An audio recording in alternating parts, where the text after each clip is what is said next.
Miundombinu ya michezo ni nyenzo muhimu kwa mustakabali wa kuzalisha na kukuza vipaji, hasa katika mchezo wa soka.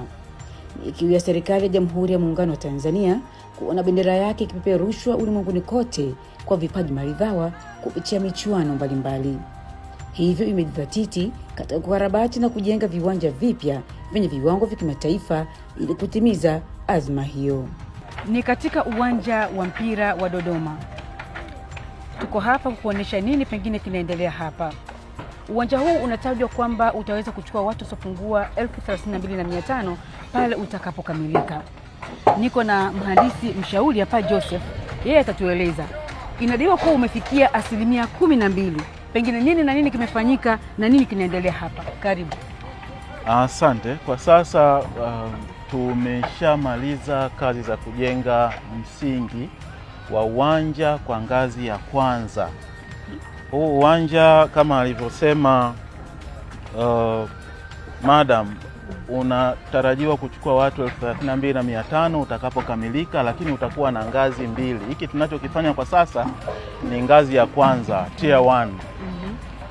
Kwa hivyo kazi ya msingi imeshakamilika kwa ngazi ya kwanza, na tunaendelea na ujenzi wa nguzo na ukuta wa kushikilia udongo, retaining wall.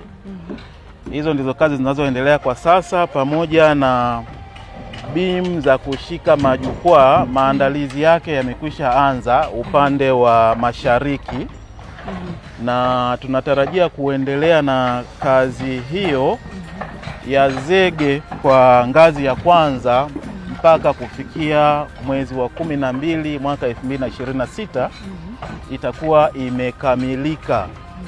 Na wakati huo huo usanifu wa ngazi ya pili unaendelea, kwa kuwa aina ya mkataba ni usanifu na ujenzi. Hivyo vitu vyote vinafanyika sambamba kwa wakati mmoja. Kwa hivyo kwa sasa, wakati ujenzi wa ngazi ya kwanza unaendelea, usanifu wa ngazi ya pili uko kwenye hatua za mwisho. Na pengine cha muhimu kwa watu kufahamu ni hapa sehemu za majukwaa ambapo watu watakuwa wakikaa zitatengenezwa kwa teknolojia tofauti kidogo ya precast, ambapo inatengenezwa pembeni na kuja kuwekwa. Hiyo itasaidia kuharakisha ujenzi, lakini pia kuongeza ubora na muonekano wa ujenzi utakapokamilika.